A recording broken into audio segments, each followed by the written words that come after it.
El gran imperio romano, que conquistó numerosas ciudades e influyó enormemente en la historia de las guerras mundiales, desde una pequeña ciudad hasta un vasto imperio, a través de repetidos saqueos y derrotas. He resumido la historia de Roma. En el siglo BCE, que un pequeño país, Roma, fue fundado en el río Tíber, en el centro de la península italiana. Se dice que Rómulo, que creció bebiendo leche de lobo, mató a su hermano y fundó Roma, que lleva su nombre. Roma, como cualquier otro país, inicialmente fue gobernada por un rey. Pero a medida que pasaba el tiempo, los nobles inteligentes y poderosos comenzaron a formar reuniones separadas para controlar al rey. Su reunión es el famoso Senado. Más tarde, expulsaron al rey y establecieron una república. En pocas palabras, no es el rey quien gobierna el país, sino varios nobles que se reúnen para gobernar el país. Con el paso del tiempo, Roma ahora comenzó a conquistar países vecinos y saltó a la guerra para adquirir más tierras y recursos. Por cierto, en este momento, justo al lado de Macedonia, el rey Alejandro ya mostró su ambición de conquistar un gran imperio que llegaba a Grecia, Persia e India a una temprana edad en sus 20 años. Más tarde, se divide en cada país por subordinados. Volviendo al tema principal, Roma primero conquista el sur y el norte, cercanos, y se apodera de la península italiana. Luego, desafió a Cartago, una poderosa fuerza que estaba ocupando el oeste del Mediterráneo. Y esa pelea es la Guerra Púnica. Estos dos países lucharán una gran guerra 3 veces. La primera Guerra Púnica tuvo lugar en el mar. Luchan entre sí por una enorme isla llamada Sicilia, pero el ejército romano, que ha cultivado una poderosa fuerza naval que puede rivalizar con Cartago, gana la batalla de las Segadas y empuja a Cartago. Expulsan el poder de Cartago, adquieren una enorme indemnización y la enorme isla de Sicilia se convierte en un sujeto de Roma. En solo unos años, un famoso general llamado Aníbal aparece en Cartago y invade Roma para vengar la derrota de la Primera Guerra. Fue el comienzo de la Segunda Guerra Púnica. Aníbal llevó directamente a numerosos elefantes y tropas, y se dirigió a los Alpes, la tierra de hielo. De hecho, nadie había cruzado un lugar que nadie había liderado antes. En este viaje, contrajo una grave enfermedad ocular, y desde entonces no pudo usar bien su ojo derecho. Aníbal, que cruzó los Alpes, invadió el norte de Italia. Derrotó al ejército romano en todas partes, pero su avance no duró mucho. Y cuando fue empujado en la guerra por la fuerte resistencia del ejército romano, Cartago tuvo que rendirse nuevamente y pagar una indemnización. Ahora Roma quiere arruinar completamente a Cartago, para que no pueda resistir, y provoca la Tercera Guerra. Fue una guerra que cortó completamente el aliento de Cartago. Incluso las mujeres de Cartago cortaron su cabello para usarlo como cuerda de arco. Pero Roma destruyó completamente a Cartago, poniendo fin a la guerra en 3 ocasiones. Y la antigua tierra de Cartago se convierte en un sujeto de Roma llamado África. Con esto, Roma tomó el control del Mediterráneo y los derechos marítimos. En poco tiempo, Roma, que tuvo éxito en conquistar por la fuerza, desde la península italiana hasta Cartago y la costa del Mediterráneo, comenzó a recibir a muchos esclavos. Como resultado, las personas ricas usan estos esclavos para administrar grandes granjas llamadas latifundios. Esto causará confusión en la sociedad en el futuro. A medida que las personas ricas ganan más dinero y los pobres siguen siendo pobres, la brecha entre ricos y pobres causa inestabilidad en la sociedad. Incluso las rebeliones de esclavos, como la rebelión de Espartaco, ocurren con frecuencia. Espartaco, un esclavo gladiador, reunió a gladiadores esclavos que luchaban bien para liberar a los esclavos, y continuó provocando rebeliones. Decenas de gladiadores se unen y el poder de Espartaco se fortalece cada vez más, hasta el punto de tomar el control del sur de Italia. Pero al final, son reprimidos y Sixtus son prisioneros capturados. Son ejecutados públicamente en forma de cruz en la Vía Apia. Después de eso, la sociedad romana se dividió en dos facciones, nobles y plebeyos, y se volvió cada vez más caótica. Aquí aparece una figura que transforma la República Romana en el Imperio Romano. Es la persona que sentó las bases para el nacimiento de un rey en Roma, que estaba gobernada por los nobles. Él es Julio César.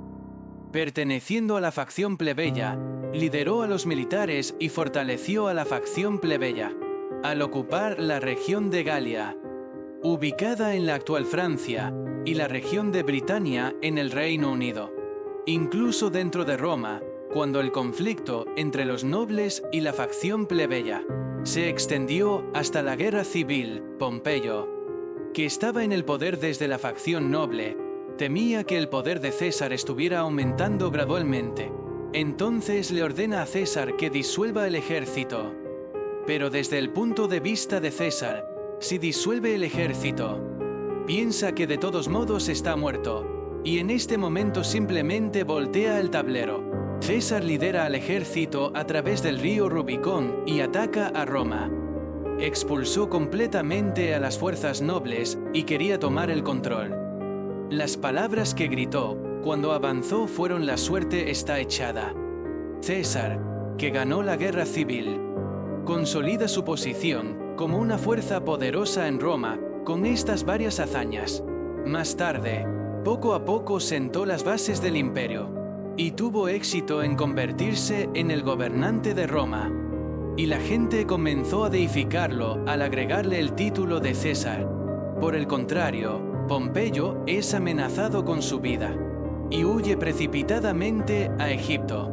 César, que lo persiguió hasta Egipto, quedó fascinado por la reina del lugar, Cleopatra, y se casó. Más tarde, César fue asesinado por Bruto, un político en el que creía, y terminó su vida. Cuando Julio César, el gobernante supremo de Roma, muere, Antonio, Octavio y Lépido dividen Roma en tres y gobiernan. Antonio tomó el este, Octavio tomó el oeste y Lépido tomó África. Pero su paz no duró mucho.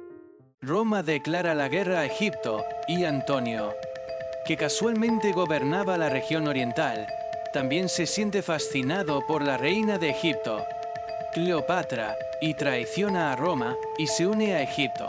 Por cierto, Lépido es removido pronto y Octavio se hace cargo de África. Octavio declara la guerra a la alianza de Antonio y Cleopatra y lucha en un lugar llamado Actium. Decisivamente, el hijo adoptivo de César, Octavio, logra la victoria. Con esto, Roma vuelve a controlar todo el Mediterráneo y Octavio recibe el título de Augusto del Senado, convirtiéndose en el primer emperador del Imperio Romano. Desde este momento, la República Romana se transforma de facto en la Roma del período imperial gobernada por el emperador. Con el paso del tiempo, tiranos famosos como Calígula y Nerón llegan al trono del emperador en Roma. Sin embargo, durante el reinado de los 5 emperadores sabios, conocidos como los 5 buenos emperadores, Roma disfruta de su apogeo durante unos 100 años. Estos eligieron a personas competentes en lugar de a sus propios hijos para sucederles en el trono, y durante la era de los 5 buenos emperadores, el territorio se expandió y disfrutaron de una relativa paz. Después de la era de los 5 buenos emperadores, con el gobierno de Cómodo en sus últimos años, Roma comienza a declinar. Dentro de Roma, los soldados se turnan para ocupar y matar al emperador, pasando por un periodo de confusión en el que cambian 25 emperadores en 50 años, a medida que las guerras de conquista se vuelven frecuentes y el suministro de esclavos disminuye. Los terratenientes ricos tienen dificultades para administrar grandes granjas. Y en el norte de Europa comenzó la gran migración de las tribus germánicas durante 10 años. Estos continuaron invadiendo hacia el sur para tomar territorio, incluyendo Roma y Grecia, y Roma tuvo que detenerlos en medio de la confusión.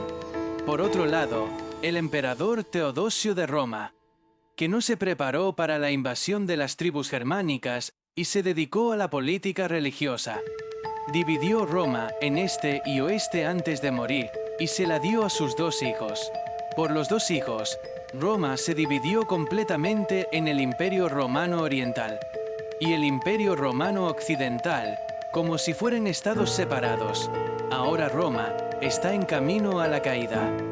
Después de la división, el Imperio Romano Occidental, que era relativamente débil en comparación con el Imperio Romano Oriental, abandonó completamente Galia, España y el norte de África, y se convirtió en un territorio de las tribus germánicas. Incluso los hunos, llamados el látigo de Dios, invadieron juntos. Posteriormente, el último emperador del Imperio Romano Occidental fue depuesto por Odoacro, el capitán de los mercenarios germánicos. Odoacro, proclamándose rey de Italia en lugar de emperador del Imperio Romano Occidental, hizo que el Imperio Romano Occidental se derrumbara. Más tarde, Carlomagno fue coronado emperador del Imperio Romano Occidental por el Papa de Roma, pero solo era un imperio romano nominal, y no podía ser más que un imperio diferente al antiguo Imperio Romano. Por otro lado, el Imperio Romano Oriental también enfrentó una tremenda crisis, debido a los ataques de varias tribus, pero sobrevivió por poco y gradualmente. Acumuló poder nacional centrado en Bizancio, la capital del Imperio Romano Oriental en ese momento. Este es el comienzo del Imperio Bizantino que conocemos. Más tarde, el emperador Constantino cambió el nombre de Bizancio a Constantinopla. Cuando llegó el siglo BL, apareció el emperador Justiniano, quien reviviría el Imperio Bizantino. Aseguró la mayoría de las áreas alrededor del Mediterráneo. Construyó la Santa Sofía y creó el Código de Justiniano, sentando las bases del sistema legal occidental, trayendo la época dorada del Imperio Bizantino. Sin embargo, esta felicidad no duró mucho. Con las fuerzas islámicas vecinas cada vez más fuertes y la peste negra golpeando Europa, el Imperio Bizantino comenzó a tambalearse. El territorio se redujo debido a las continuas invasiones de Persia, ávaros, eslavos, lombardos, de este a oeste. Después de 1000 años de tiempos tumultuosos, el Imperio Bizantino finalmente cayó ante la fuerza islámica. Los otomanos turcos, en 1453. Los otomanos turcos, que conquistaron el Imperio Bizantino, cambiaron la capital, Constantinopla, a Estambul, y este lugar sigue siendo una ciudad en Turquía, hasta el día de hoy. Roma, que comenzó en un pequeño pueblo a orillas del río Tíber, dominó completamente casi todas las áreas de Europa y el norte de África, creciendo hasta convertirse en un imperio súper grande. Pero la gloria del Imperio Romano, que parecía durar para siempre, no pudo durar.